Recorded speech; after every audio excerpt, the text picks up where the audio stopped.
Notts County talk, absolutely fantastic victory. At half-time, we looked pretty much dead and buried. The spirit had gone from the side. The creativity had gone. In that last 10 minutes of the first half, we must have put 20 long balls forward. We're joined today, new guest on the channel. We've got Mitch. What a game to make your debut on the channel, Mitch. How you doing? I'm right, mate. Yeah, it's good to be here. Yeah, it was a good game. Like you said, come half time, it looked like we took control, and then it looked like the 2 goals killed us off a bit. And I thought it was going to go back to previous games where we don't have any creativity, and then you've not got Roberts on the bench, so you start to think, where's it coming from? But 10 minutes in the second half, we looked a bit shaky still, but took control with the changes we made, so can't complain. Yeah. What did you say to me, George, at half time about false dawns? Yeah. Well, we've been saying it, haven't we, for a couple of weeks now. It feels like, how many false starts can one team have in a season? That must be about our 6th or 7th. But, we've continued it. So let's hope now that we can hit the ground running against Hartlepool on Saturday and get a good result. Obviously, that one's going to be on BT, but obviously back to the game today. The youngsters won the game for us, didn't they? You look at Lewis Knight coming on. He brings a bit of an uplift in the team. And Knowles to get his hat-trick. I mean, I personally can't remember the last time I saw a Notts player score a hat-trick. It was probably Lee Hughes, the last time I saw a player score a Notts hat-trick. But I think there was one 7 years ago. Is that right, Tom? Yeah, Thompson, I think I've seen 2014. 7 years ago. But what a hat-trick it was. Mitch, before we go on to sort of that, what did you make of the lineup when it was announced? I thought you could pretty much call it, couldn't you? You weren't going to tinker with it too much from the weekend or Friday even.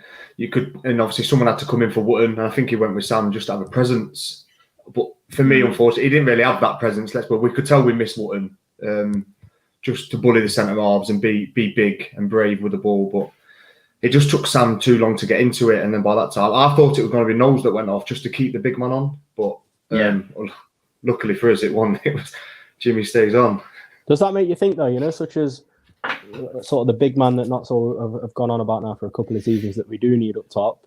All of a sudden, we've put 2 young, quicker lads up, and we've scored 3 quite good goals, really, when you think about it. And it's not been a case of someone holding the ball up, having their back to goal, being strong. It's just been a case of pure pace and just almost like that youthful desire. So, what do you think? Do you think that's going to change Birchnall's outlook on things, or do you think it's just going to be one of those anomalies? Is that to me or Tom, is it? No, to you, Mitch, yeah. I don't know. I think it just shows that he's got options, doesn't it? I think it shows that he doesn't have to always go with the big man up top on his own. He doesn't always have to play with, say, a number 10 or 2 number 10s. He can, or with wide, like you wingers, inverted wingers, for instance. It shows that he can play 2 quick lads up top as long as we get the ball. Break the line, the first line early into the midfield with someone like Reeves is passing, and then we can break that second line quickly. Then we've got the players like Knowles and even Sam, because he's quick for a big bloke, and let's be honest. But with Knowles and Knight breaking that final line, I think it could work. It just shows that we've got options. I think going forward, it's good for us. Yeah, I think for me, the difference was you have Wootton playing, who's obviously a good goal scorer for us, great in the air, and you have Sam playing. They receive the ball with their back to goal. And today, when that substitution's made, you've got Rodriguez sat behind. He's not going to thrive playing the ball into someone that's got their back to goal 30 yards out. All of a sudden, he's got 2 runners in behind. And instantly, you saw the game plan change. It was a ball over the top. It was a ball down the wing. The fact that you've got Knight, who's an anomaly in the division, no one knows really much about him. And you've got Jimmy Knowles, who, again, not many people know much about him, come through the Mansfield youth team. All of a sudden, you've got to contend with 2 people running in behind you with that much pace. They literally went to pot. As soon as that substitution was made, they went to pot. So for me, the change in 1 striker getting in behind to 2, absolutely huge. Yeah, definitely. I think it's worth mentioning as well, something that if you watch the preview that we did with Notts County Stats, was Richard. He talks about chances created, and I think, if my memory serves me right, today is probably one of those games where we've probably created the most chances in a game that we have done all season. Has to have been. Like, I can't recall another game where we've had that many chances. I mean, Knowles getting a hat-trick says it all for me. It just does. But one topic that I wanted to talk to you about, Mitch, was obviously, I don't know if you use your Twitter much, but Charlie Slater was putting that Roberts is off the bench because of what was the phrase he used, Tom? I can't quite recall it. No, it's gone out of my head, but it was a minor reaction.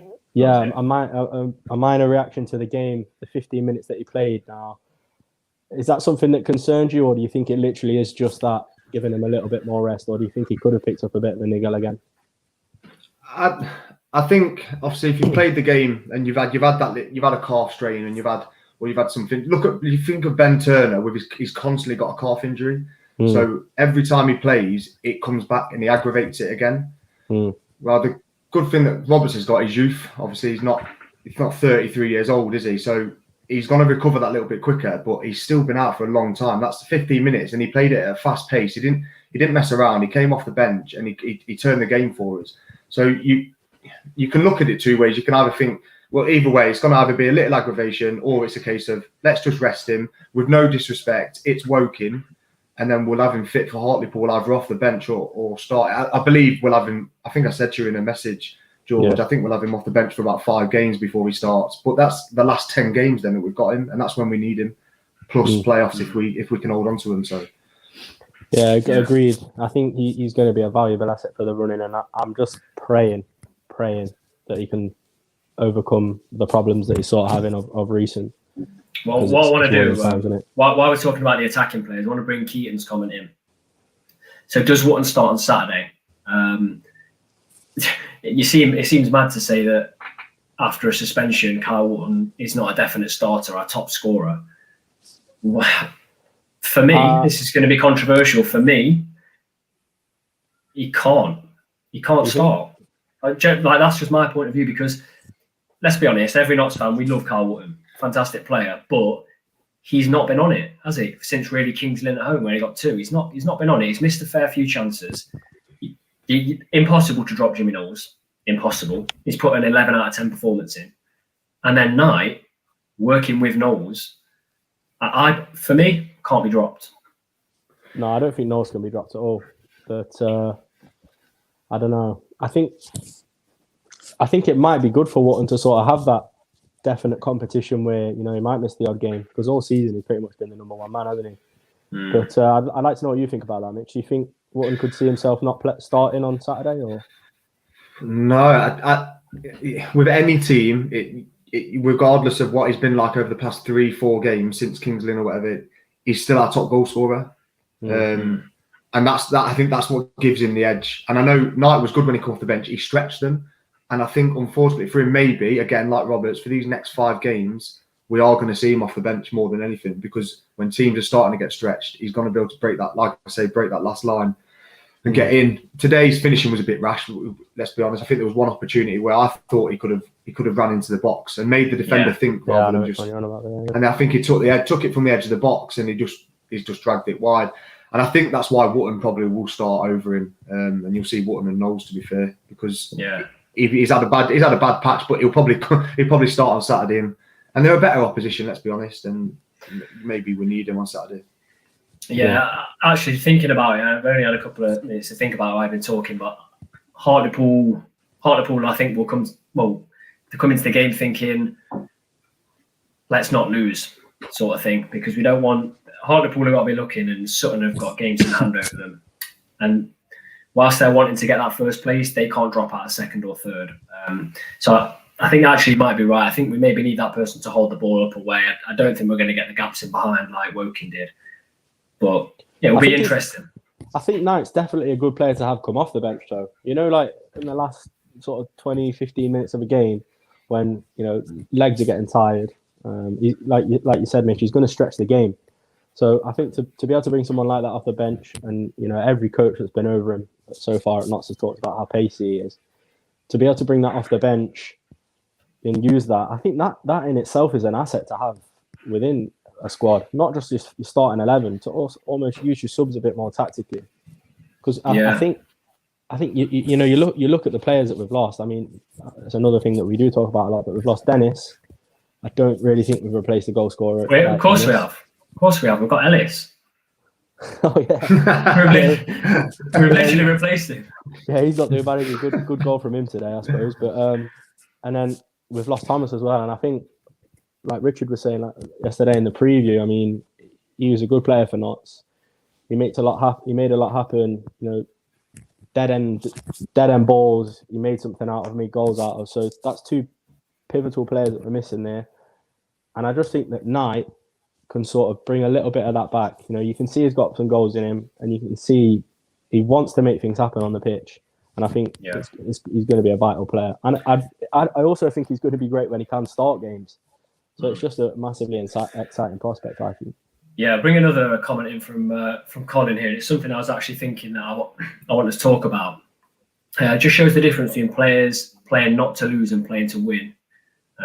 We've paid opposition far too much respect. Now, I think if Vardy was in charge, we would have seen a reaction, definitely. But I think we probably would have gone on to draw that game. And in all fairness, the way we played, and like you said, Mitch, about the chance that Knight took when he could have dribbled in, we probably could have had 6, in all honesty.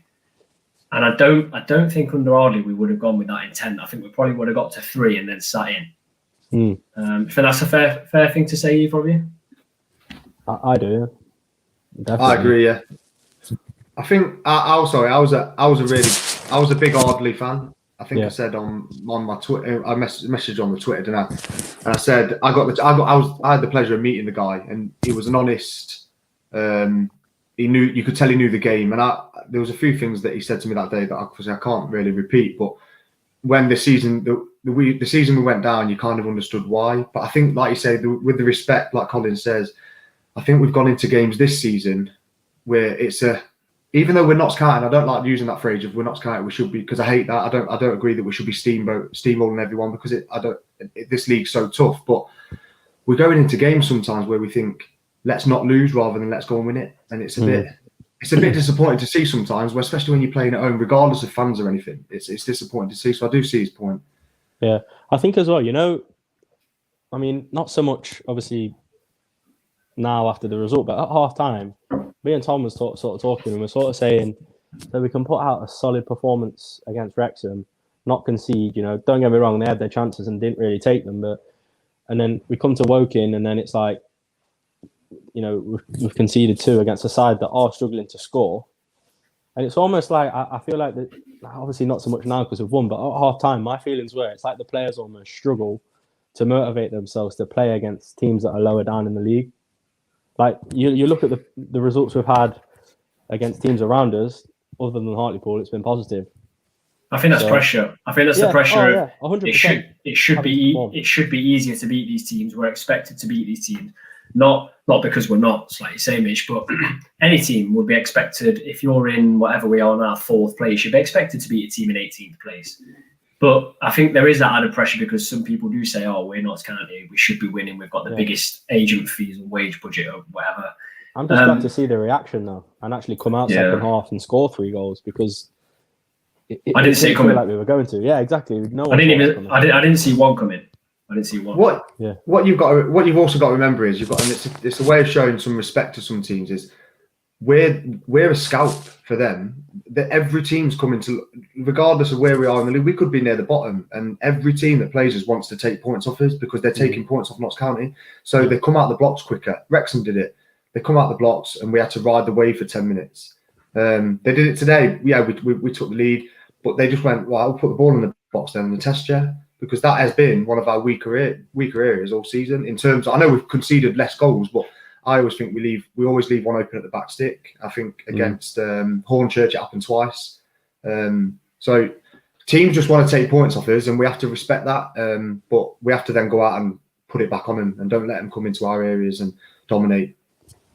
Yeah. I think sort of me and Tom was briefly discussing it. Now Birchnall's been in for it's not been a long time, but he's had a few games at Notts now. Is that almost the sort of football that Birchnall wants to see? Not so much where we're not conceding, but we're outscoring the opponents. Do you know what I mean? Because he says it's not about getting grinding out results. It's about seeing attractive football and entertaining football. So do you think that's maybe like Birchnall's way of thinking, or do you think that's just the way that the game panned out today? Like, it's difficult to say, isn't it? I reckon the penalty was rash to give away. Yeah. But then it's same old set piece.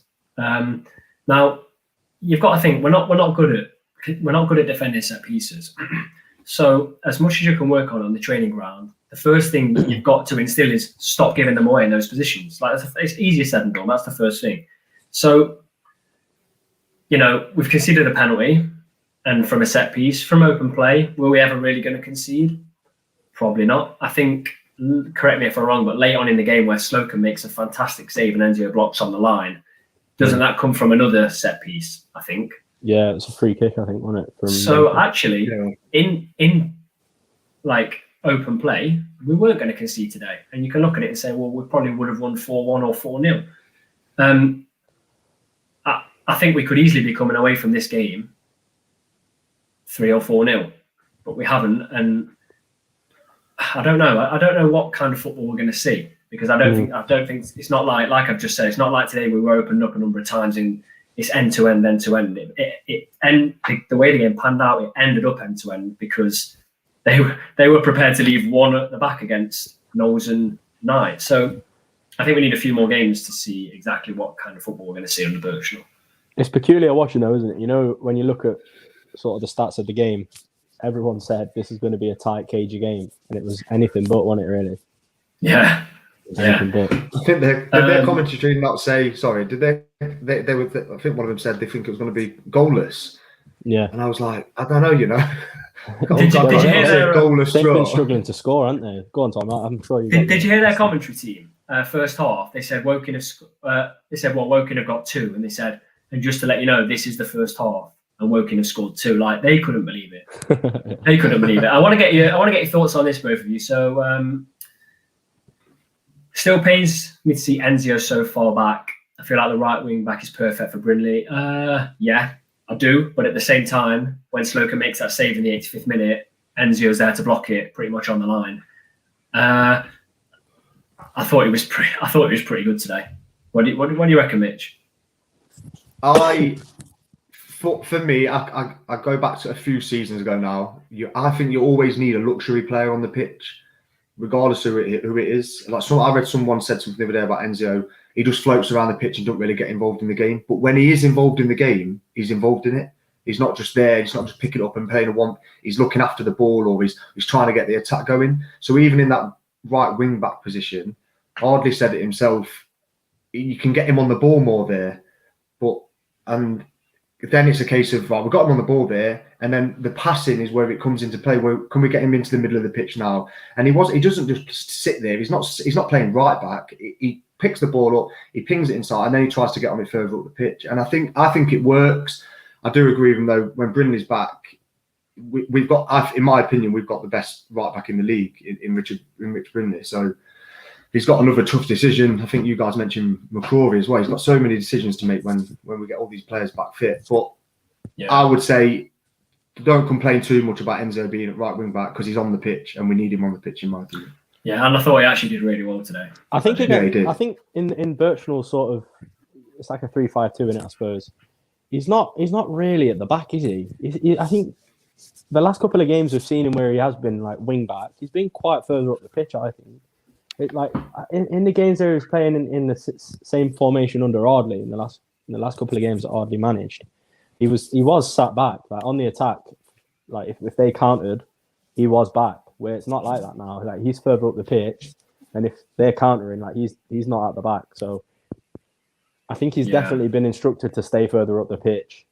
Definitely. But he obviously still is wing back. But like you say, mate, I agree with Mitch. He's a quality player and he does get on the ball more. So yeah, his first touch was excellent. Yeah, this is something that I fully agree with Tony here. The difference between a good first touch when you're at wing back is if you have a good first touch, the attack is so much smoother, and you can get that momentum going forward. A poor touch lets 2 or 3 players get back in. And Enzo today, every first touch was spot on. So I fully agree with that. Got another thing in the comments if I can find it, because we've got so many comments coming in. Jake, do you think we'll make any more signings in the coming weeks? Personally, no, I think we're done.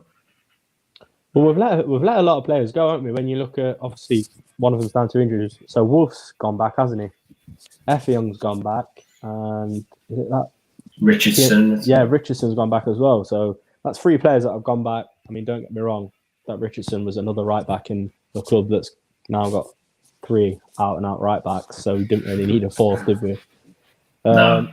But it does make you wonder, doesn't it?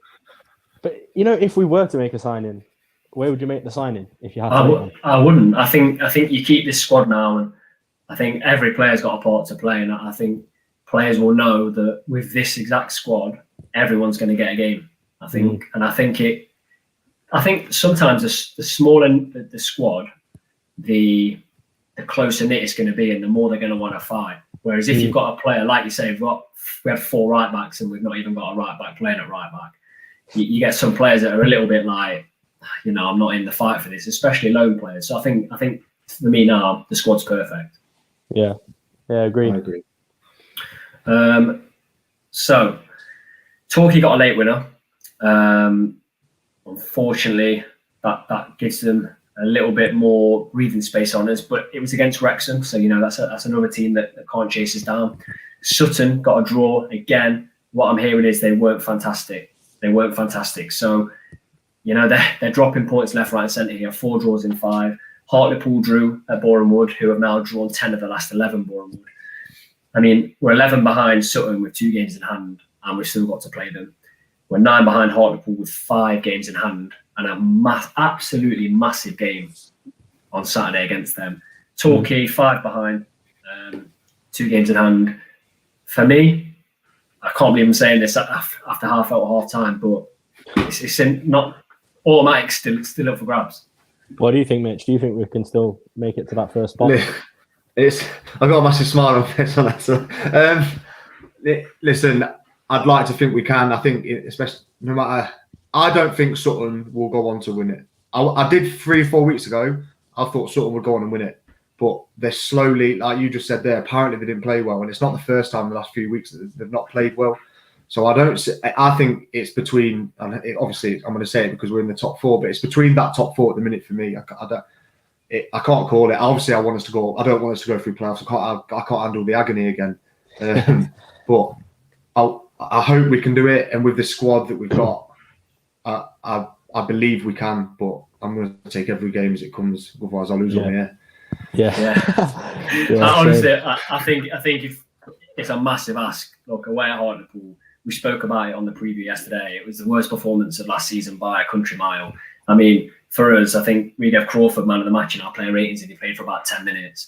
He plays for yeah, honestly, if we win that, momentum is so far in Knox Court, and you've just got to think as well. Another lift for the team is players just slowly coming back. Like you've got your Knights that are gonna, he's going to be happy that he's getting game time. Roberts, hopefully, your fingers crossed, we see him back as a sub for Hartlepool.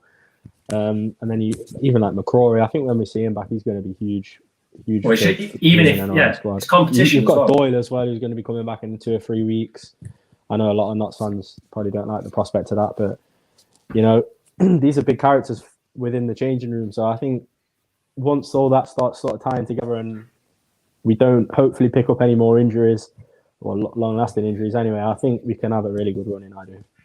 Yeah, 100%. It's just feeling exciting again. Yeah, it is. Yeah, back-to-back wins. First time since mid-Feb. Yeah. It's what you've got. It's like what you've got to think is, you look at the wins that we're getting. Wrexham at Hornchurch, I thought, oh my god! But then you kind of let the dust settle and you go. It was. I said to a couple of bits. He was on a hardness, nothing here anyway. One experience. If we win, it's Hornchurch. If we lose, oh my god, it's Hornchurch. So forget that game. Get it out of the way. Let's concentrate on the league. Then we'll go and do that against Wrexham. Then we've got Woking. It is momentum. But even if you just look at the game today, Knowles for me was frustrating me at one point where he just wouldn't challenge for a header, wouldn't jump, and he's like goes in, and he backs out, and then he goes and gets one goal, and then another, and then he's jumping for headers then, and it's all about confidence. It is a goal. Is that for a player is the same as a win for the whole team, and it will drag us forward. And like you said, Hartlepool on Saturday is. I'd call it if we're gonna consider ourselves to get that automatic, it is a must win. You can't. We have to win it. But again, it's a tough game regardless, and we've got to remember that it isn't going to be an easy game. So, yeah, 100%. Mitch, great to have you on for the first time. I'm sure you'll be joining us again. People watching have enjoyed it, and record viewers again for a discussion. So, as things hopefully go well for the rest of the season, we're just going to all get behind the team and the best we can support it from home. So, Mitch, thank you for joining us. Thanks, Mitch. thanks for having me. Cheers. And as always, don't forget to